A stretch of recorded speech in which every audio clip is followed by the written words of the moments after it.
They say that staying at home will protect us from the pandemic. Still reading the textbooks are designed to do.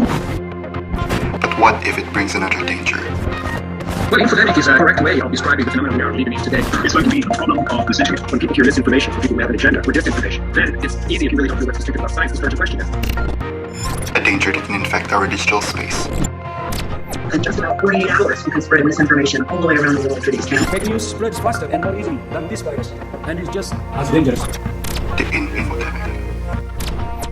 Over a year after the pandemic started, a lot has changed. The reliance of the public on digital communication has never been this high. Living up as the social media capital of the world, Filipinos are now online most of the time. According to Digital Reportal, as of January 2021, there were about 73.91 million internet users in the Philippines. A total of 80.7% of the whole Philippine population were using social media, with 78.8% of it using Facebook. Imagine how many people could see one post with one click of that share button. With all these increased numbers of social media engagement, a sudden influx when it comes to different types of information, also known as infodemic, has been prevalent. Picture this. There's this straight line that represents the actual COVID-19 narrative. Then there's this other line with gaps in between them that represents a person's knowledge when it comes to COVID-19. In order to fill in the gaps, they tend to grasp any information given to them, whether it's faulty or not, resulting in a narrative that is far different from what is actually happening right now. This has now raised a very serious concern that targeted the health literacy of the public, on how people have the capacity to understand basic health information, inform health-related decisions.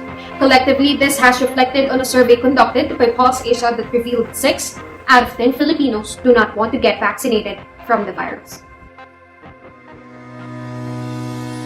As we are facing this infodemic, who will be the ones to counter it?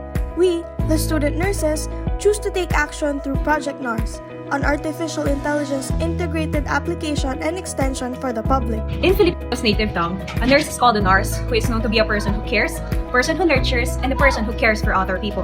And the same for our extension, we aim to care for people through reinforcing their critical thinking and health literacy skills with the help of our AI bot, NarsFlor. To address the infodemic, different organizations and agencies such as the World Health Organization and the Department of Health have come up with bots, extensions, and applications to stop the spread of fake news. However, with NARS AI, it adds another layer of care, of nursing.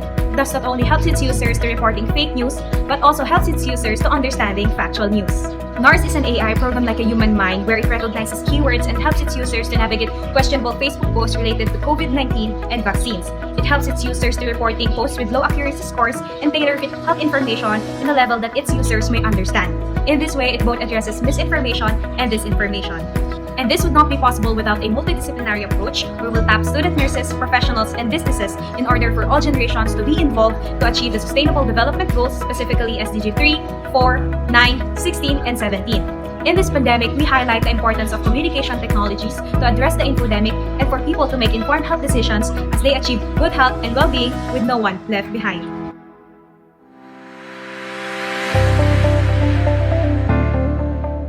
So here's how the app works.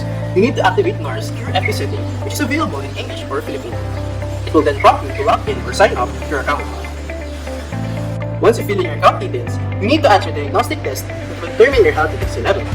This is a vital process as this will assess your health literacy level that NARS will utilize for tailor-fit information. Due to the pandemic, FB has already made an existing feature that tags posts related to COVID-19 in your timeline. And it pops up whenever you click Share. This is where you will see NarsFlor. NarsFlor is inspired by Florence Nightingale, which is the mother of modern-day nursing. Now here's where it gets interesting. The user gets to decide between two features, whether they want to report a fake news article, or they're just confused and they want to get clarified regarding what they saw. First, let's talk about our health literacy tool. Once you choose this feature, NarsFlor will send a message prompt asking whether you need help understanding the post or not. And if you click Yes Please, NarsFlor will tailor-fit the information in accordance to your health literacy level, which was measured during the diagnostic test. It will also send a pre-recorded health teaching video from our student nurse volunteers. These videos are also tailor-fitted in accordance to the user's health literacy level, which are clustered into Level 1, Level 2, Level 3, and Level 4. If the users still find themselves confused or they have queries they want answered, you can click the session button where they can have a one-on-one session with the student nurse volunteer on duty. Good afternoon, sir. I'm student nurse Stephen. How may I help you? Do you have any more questions? It's my pleasure to help. Once done, the volunteer will award points to the user based on their performance in the feedback portion of the clarificatory session. These points will be used to redeem rewards, which will be further explained in our reward system. The NeoFlorence tool also has a fake news detection feature. When you click that button, NARS Flow will show a prompt message asking you whether the post that you're about to share is questionable or not. This will be a vital part as this will help our student nurse volunteers and regulatory committee. When you click yes please, the post will be sent to the committee for review. Simultaneously, our student nurse volunteers will use the guidelines in identifying the extent of misinformation that the post contains, and NARS Flow will suggest alternative sources. You will receive points after the student nurse volunteers have already scored the post. The points will accumulate in your personal account, and it may be used to either redeem rewards from partner businesses such as telecommunication companies or food companies, or you may opt to donate the points to partner organizations such as animal welfare organizations. Remember, the more posts you report, the closer you get to getting a badge. The badge will be displayed on the profile of the user, which will encourage them to continue reporting questionable posts. The batch will start from novice detective, which requires 50 reported posts, to competitive investigator for 100 posts, to proficient operative for 150 posts, and finally to expert informer badge for 200 posts. We now know how the users can benefit from the accumulated points through the rewards available. But what about the participating businesses or organizations? How will they benefit from our project? Here's how. Through this project, businesses and organizations will fulfill their corporate social responsibility. The public will look on their purpose more positively because they are partnering with projects that address relevant social issues. They will garner more audience and users for their own brands because of the wide range of our users and accessibility. Organizations that have a similar goal of addressing other social issues will benefit through the donations that the users may give using their points. We also mentioned earlier that volunteers will be a part of our project, where they will be the ones who will guide and educate our users.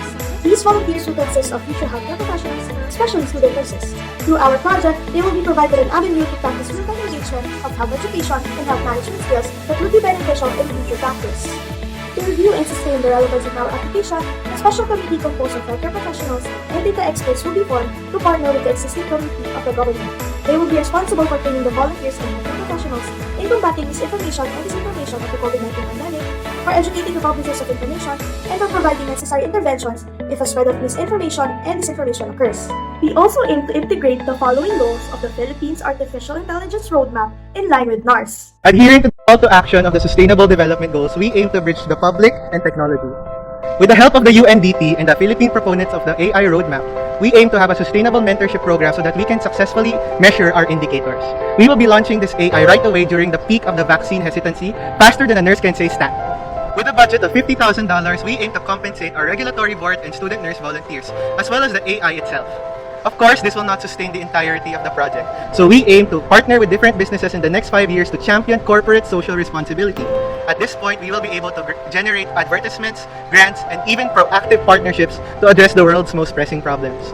Our AI will be annually reviewed by the regulatory committee as well as the developers of the AI. We want this to be as convenient for the public as possible and to ensure that it meets the needs of the people to address the infodemic. Through the logic model, we were able to identify 3 aspects of goals that we want to achieve. The short-term goal, where we are able to educate the public about the COVID-19 pandemic. A medium-term goal, where vaccine acceptance is a norm, especially as vaccines are being rolled out here in the Philippines. And of course, the long-term goal, where everyone is immune to fake news because Filipinos are now equipped with critical thinking skills and the right health literacy skills. Truest to the mission of the Association of Pacific Rim Universities, that is to be the voice of knowledge and innovation. We aim to tailor fit health information for the public, but not only on the COVID-19 pandemic, but also on problems like universal healthcare coverage, and HIV/AIDS and you should choose what you are willing to struggle for. It is difficult for students like us to create an artificial intelligence from scratch. But it is also difficult to see the people, especially those living in poverty, to suffer the consequences of misinformation and disinformation. And true to what every nurse would say, that prevention is better than cure, this infodemic could have been prevented, and we reinforce that through our artificial intelligence. Let us be the prevention and let us be the cure, for the sake of a safer digital safe space and our global goals for sustainable development. Once again, we are NeoFlorence, innovating ways for a safer digital space.